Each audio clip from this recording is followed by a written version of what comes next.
Students, आज हम बात करेंगे solving right angle triangle using trigonometrical ratios. मतलब आपके पास एक राइट एंगल ट्राइंगल है, ये बात आप जानते हैं। जैसे कि ऐसी ट्राइंगल जिसमें एक एंगल 90 डिग्री का, उसे हम कहते हैं राइट एंगल ट्राइंगल। ठीक है, अब इसकी जो मेजरमेंट है, ठीक है, वो क्या है कि इसकी जो साइड्स हैं या इसके एंगल्स जो कि हमें नहीं मालूम, अगर उनको हम मालूम कर लें तो ये मतलब ये प्रोसेस कहलाता है जी सोल्यूशन ऑफ ट्राइंगल। ठीक है, मतलब हमने ट्राइंगल की जो रिमेनिंग साइड्स है और एंगल्स है उनको मेजर कर लिया। लेकिन अब यहाँ पर हम ट्रिग्नोमेट्रिकल रेशियोज की खास तौर पर मदद से ये जो है काम कर रहे हैं। अब ट्रिग्नोमेट्रिकल रेशियोज क्या होती हैं, ये बात आप जानते हैं कि अगर आपके पास एक राइट एंगल ट्राइंगल हो, ठीक है, चले मैं यहाँ पर क्विक सी रिवीजन आपकी करा देता हूँ। और इसमें वो एंगल या वो कोना जहां पर के 90 का एंगल बन रहा है, ठीक है, चलें वो ए अगर हो, तो इसके सामने जो साइड होती है इसका हम हाइपोटेन्यूज साइड कहते हैं। ठीक है, जैसे मैं एच वाई पी से जाहिर कर रहा हूँ।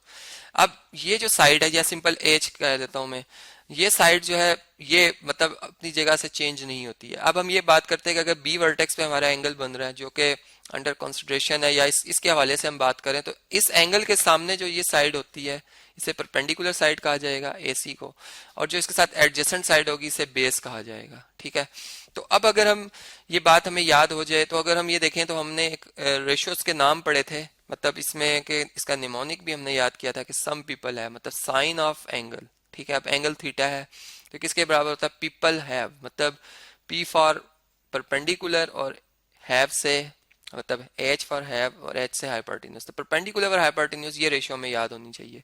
और फिर इसका रेसिप्रोकल ले लें तो ये हमारे पास जो है वो कोसिकेंट ऑफ थीटा आ जाता है। ठीक है, जो कि किसके बराबर होता है जी, hypotenuse side over perpendicular side के। तो इस तरह से ये निमोनिक्स जो है वो याद कर लें आप। ठीक है, जो कि आपके काम आएगा। इसी तरह अगर हम कॉस थीटा या टेंजेंट थीटा के भी हवाले से बात करें तो टेंजेंट थीटा परपेंडिकुलर और बेस मतलब साइड की रेशियो होती है, जो कि अभी मैं आपको इस क्वेश्चन से रिलेटेड देखूंगा कि यहाँ पर हमें किस चीज की जरूरत पड़ रही है, मतलब कौन सी ट्रिग्नोमेट्रिक रेशियो हमें यहाँ पर अडॉप्ट जरूरत है मतलब इसकी।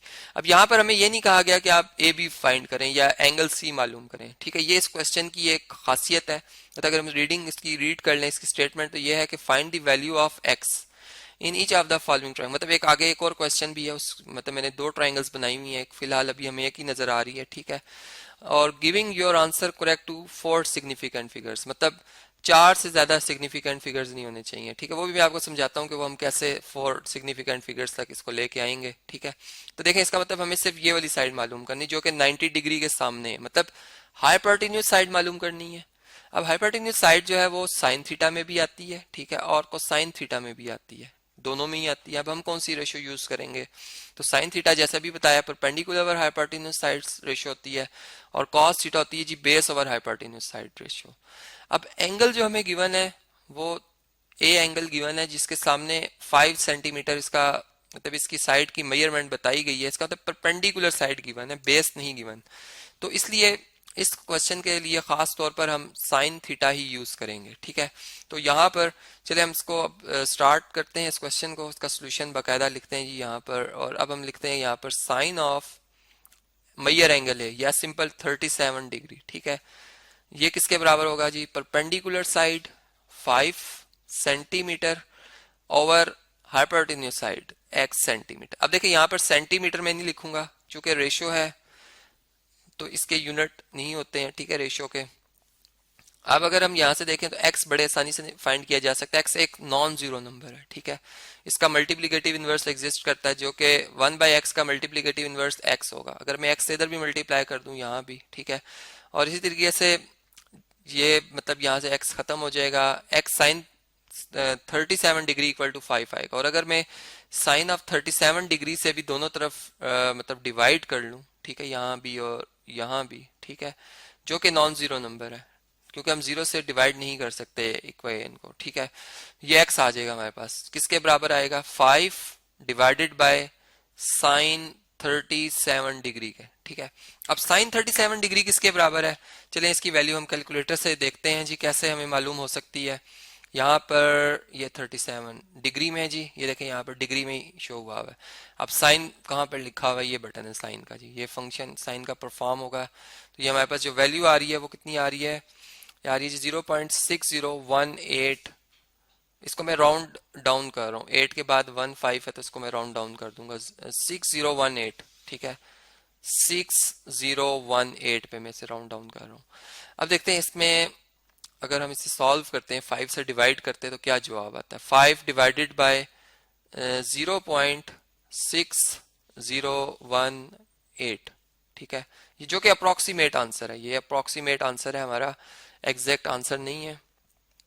तो ये हमारे पास कुछ आप देख सकते हैं 308, ठीक है, फिर 4081 है, ठीक है। तो अगर हमने इसको 4 सिग्निफिकेंट फिगर्स तक जो है वो रखना है तो ये देखें हमारा 4th सिग्निफिकेंट फिगर 8 है, मतलब 8308, ये 4 हो जाती है, पांचवा 4 है जो कि 5 से कम है, तो हम इसे राउंड डाउन कर देंगे, 8.308 इसका आंसर लिख देंगे। तो यहाँ पर हमारा जो जवाब आएगा 8. दोबारा देखते हैं क्या था जी, 308 308 और साथ में सेंटीमीटर। तो इस तरह से मतलब हमने इसको 4 सिग्निफिकेंट फिगर्स भी रखा, ठीक है, राउंड डाउन किया। यहाँ पे मैंने जैसे आपको बताया कि अप्रोक्सीमेट आंसर आया था हमारा, लेकिन चूंकि हम यहाँ पर जब 4 सिग्निफिकेंट फिगर्स की बात करते हैं तो फिर चूंकि हमें 4 ही चाहिए, तो जो कि इतनी मामूली हम कह सकते हैं, हमने इसको राउंड डाउन किया कि इससे कोई ज्यादा फर्क नहीं पड़ता। मतलब 3rd डेसिमल प्लेस के ऊपर जाकर हम इसे, या 1000th जो इसका डेसिमल है उसको हमने चेंज किया, तो कोई इतना ज्यादा फर्क नहीं पड़ता। फिर अगर इस तरह से एक और ट्राइंगल अगर हमारे सामने आ जाती है जी, ये देख सकते हैं आप, तो इसमें अब हमें एक्स मालूम करना है, ठीक है, जैसा मैंने क्वेश्चन रीड करके बताया था, जो कि अब ये आप देखें तो अगेन वही मतलब प्रॉब्लम बन रहा है कि इसमें एंगल के सामने है तो ये हमारे पास परपेंडिकुलर साइड है, ये 90 डिग्री के सामने साइड है तो ये हाइपोटेन्यूज है, ठीक है।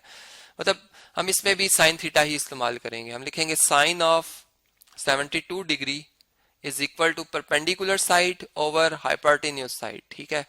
और अब इसमें साइन 72 की वैल्यू देखते हैं क्या आ रही है जी, यहाँ पर 72 डिग्री पे साइन की वैल्यू 0.9510। अब देखें यहाँ पर 0 के बाद 5 है तो इसे राउंड अप करना पड़ेगा, 9511 आ जाएगा, 959511, ठीक है। एक दोबारा देख लेते हैं जी, यही था 9511, ठीक है, और मतलब 0.9511, और ये x ओवर 12 आ गया। अब ये 12 इधर आकर जो है वो 0.9511 से मल्टीप्लाई हो जाएगा, तो x की वैल्यू हमारे पास कितनी आएगी, इसको भी कैलकुलेट कर लेते हैं जी।